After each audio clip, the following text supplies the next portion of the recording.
Alors, on a une vision linéaire, qui est la suivante. L'harceleur dit ou fait, et nous on subit. Il détruit exprès notre psyché, et nous on peut que se protéger. Ça, c'est la manière linéaire de voir les choses. Il lance des flèches, nous, il essaye de nous avoir, et nous on essaye de se protéger. Essayons maintenant de dépasser ça et de donner une autre lecture.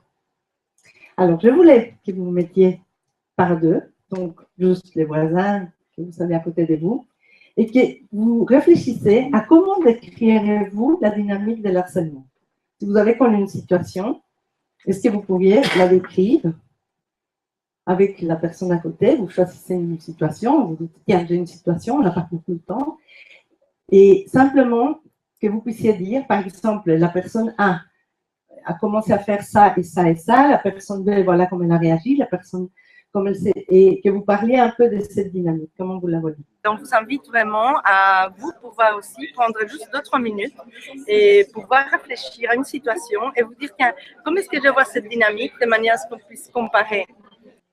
Alors, est-ce qu'il y a une personne, on ne pourra pas travailler avec tous, mais il y aura des webinaires qui vont continuer, on pourra travailler sur vos situations.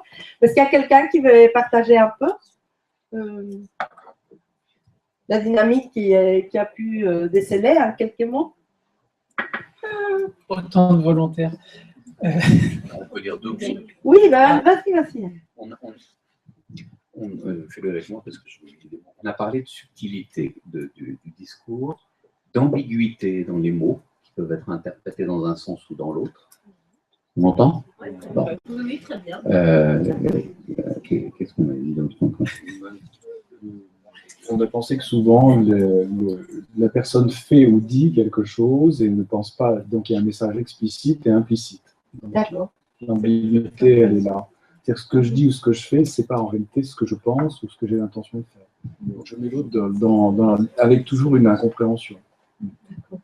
Donc là, vous parlez des situations dans lesquelles la personne qui envoie le message avec l'harceleur va être quelqu'un qui va être ambigu et qui va envoyer deux messages en même temps et l'autre va être dans la confusion de ne pas savoir à quoi il doit répondre. Et la confusion va aider le harceleur ensuite à dévaloriser. Tu ne comprends pas ce que je dis, ou tu as compris de travers, ou tu dis des bêtises, etc. Quelqu'un d'autre?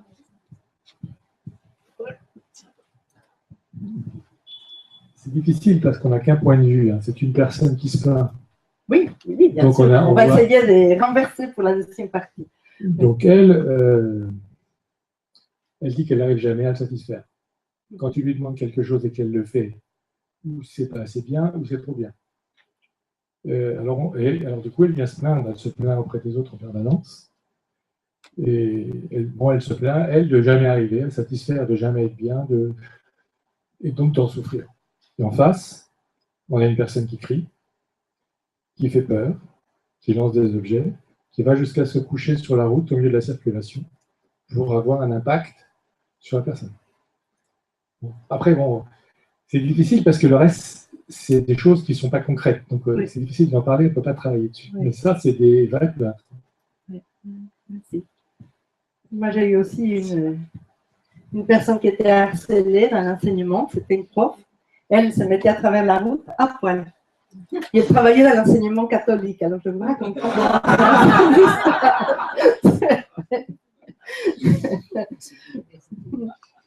Voilà.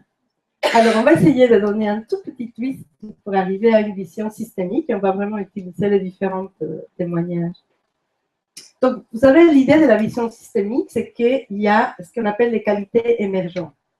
Et donc, il y a l'idée que tout comportement qui peut être émis par l'espèce, je peux me mettre debout sous la table, je peux danser, je peux me mettre à chanter, je peux venir et mordre quelqu'un, je peux venir, voilà, ça c'est le comportement de l'espèce, mais c'est véritablement la dynamique de l'interaction, vous voyez, qui va ou me permettre, ou comment je dirais, me donner la possibilité de les faire, en fait, selon les interactions qu'il y a. Et donc, certains comportements vont être privilégiés et certains vont être exclus. Et ça, c'est vraiment important si on veut voir, parce que c'est autant pour l'harceleur que pour l'harcelé. Et donc, il y a aussi un contexte, vous voyez, qui va délimiter ce qui est possible.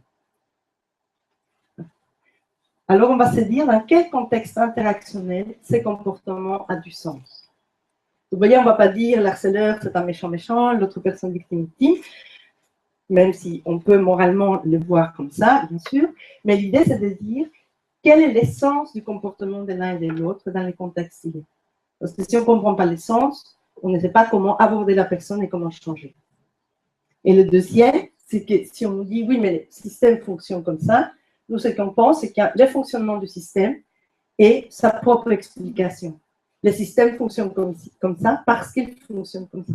La personne agresse l'autre dans cette logique de système, on verra différents cas, et l'harcelé va répondre aussi dans un certain contexte. Et l'harcelé, il répond comme il répond à l'harceleur parce qu'il est harcelé, et l'harceleur, il répond comme il répond parce qu'il est en train d'harceler l'autre. Ça tourne. Alors, d'identifier 5 profils d'interaction. Il y en a certainement des centaines, mais ceux-ci sont ceux qui sont venus le plus souvent à nos consultations. Le premier, vous savez, un manager hyper responsable et très insécure. Et il est en train de travailler avec une personne qui est au seuil de l'incompétence. Alors, le seuil de l'incompétence, ça peut être lui qui le décide. Le seuil de l'incompétence peut venir que cette personne, elle est malade et elle dort mal. Elle peut venir du fait qu'il y a eu un très mauvais recrutement. Il peut venir du fait qu'on ne l'a jamais expliqué ce qu'on attendait d'elle, donc elle est toujours en incompétence. Vous voyez, ça ne dit pas que la personne est incompétente, mais pour les autres personnes, elle est incompétente. Et notamment pour celui qui est hyper responsable et insécure. Par exemple, une fiche de poste pour un recrutement qui est mal rédigée. Du coup, ça donne un poste qui est flou. Et la personne, quand elle arrive, du coup, elle ne sait pas exactement ce qu'elle doit faire et quelles sont les limites de son intervention. Alors, si le manager est hyper responsable et très insécure, ça peut démarrer très vite. Vous voyez, il ne va pas se dire, cette personne, petit à petit, elle peut apprendre, etc. Il va être tout de suite en panique et que les choses ne soient pas faites. Et donc, ça peut démarrer très vite. Une autre situation, c'est alors le manager qui est incompétent. Mais encore une fois, il est peut-être malade, il est dépassé, on lui a donné une équipe dont plusieurs personnes ont un fonctionnement qu'elle lui ne comprend pas très bien, il est peut-être tout nouveau, il a peut-être une mauvaise formation, les cadres n'est pas les bons, vous voyez, il est en train de fonctionner de manière incompétente, on ne dit pas qu'il est incompétent, et il est très dépendant de quelqu'un qui ne les rassure pas du tout. Par exemple, vous pouvez avoir un manager qui était technicien, très technicien et donc compétent dans son domaine, et du coup qui augmente, on va dire, dans la hiérarchie, et qui devient donc un manager d'une équipe, mais il ne sait pas le faire. Et il va raisonner en fait sur la même manière qu'il avait d'une compétence technique, et donc il va gérer un petit peu les humains techniquement, on va dire. Oui, vous avez quelqu'un qui est dans la peur de l'échec. Mission, projet ou carrière. Ou lui, l'échec, d'une manière ou d'une autre, peut-être par les enjeux qu'il vit à ce moment-là, etc. Et il va pousser une équipe ou une personne. Il va pousser. Les gens vont dire, OK, on y va. Et ils vont travailler 24 heures sur 24, 1 jour, 2 jours, 10 jours, 15 jours, 20 jours, pas des congés, etc., jusqu'à ce qu'ils sont épuisés. Et à ce moment-là, la peur de cette personne qu'on va échouer devient paroxystique. Parce que non seulement les autres n'arrivent pas à suivre, mais ils sont épuisés. Ils ne répondent plus, ils ne font plus. Et plus il va avoir peur, plus il va être en train d'harceler les gens. Et à la fin, il peut devenir, comme on l'avait vu, peur, dépendance, colère. Il peut être complètement en colère. Il ne peut même pas comprendre, il ne peut plus avoir la moindre empathie par cette équipe qui est, ou cette personne qui est complètement épuisée. L'autre, c'est les managers stressés. Ça, j'en vois maintenant une quantité inouïe. C'est presque la plupart des personnes que j'ai vues récemment qui viennent me voir en tant que personnes harcelées, ils ont des managers de ce type. Une personne qui se décharge sur les autres en devenant hystérique. Il crie, il hurle, il faut tout pour hier, c'est pas possible, c'est inadmissible, on n'a pas les choses comme il faut, et il veut que tout soit parfaitement fini, pas de temps pour corriger, il est continuellement dans le stress. Et cette personne, vous voyez, elle est aux abois. Il a l'impression qu'il est en train de crever lui-même, et donc il va être en train d'être absolument abject avec tout le monde. Et les gens, vous voyez, ils ne supportent pas le stress. Et véritablement, pour lui, c'est quelque chose d'insupportable. Et il jette le stress et il se demande pourquoi les gens s'énervent. Pourquoi ils ont été stressés. Je vous dis que c'était vraiment une connerie ce qu'il avait fait, mais voilà. Et vraiment, ils ne comprennent pas. Ils ne se rendent même pas compte des décibels qu'ils utilisent. Je vous assure, ça peut être terrible. Alors, qu'est-ce qui se passe? C'est que l'équipe, petit à petit, il va essayer de l'éviter, d'esquiver. Alors, vous imaginez quelqu'un qui veut tout de suite là, et que les gens l'esquivent. Il y a une réunion, et les jours de la réunion, la moitié des gens de l'équipe ne viennent pas. Il n'est pas là, et lui. Donc, c'est l'horreur.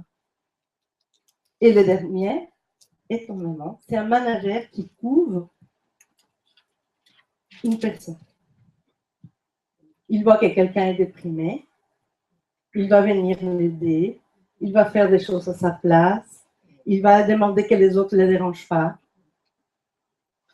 Et ça, certainement ces managers-là, moi j'en ai vu qui étaient au bord du suicide quand la personne a porté plainte pour harcèlement. Parce qu'ils ne peuvent pas comprendre. Ce qui se passe, c'est qu'effectivement, ils couvrent la personne, ils font beaucoup de choses pour elle, ils continuent, sauf qu'à un moment donné, ils ne peuvent plus prendre en charge. Ou l'équipe commence à ne plus fonctionner parce qu'ils doivent prendre trop en charge la personne. En plus, ça n'est pas du tout, vous voyez, quelque chose de très écologique par rapport à ce qui se passe. J'en ai vu, par exemple, beaucoup qui arrivent dans les domaines médicaux. Vous avez une chef infirmière, une des infirmières ne va pas bien.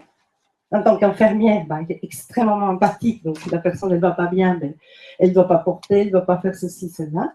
Et petit à petit, elle commence à être écœurée de cette personne. Il vient un moment où il la jetterait. Et donc, ça devient terrible.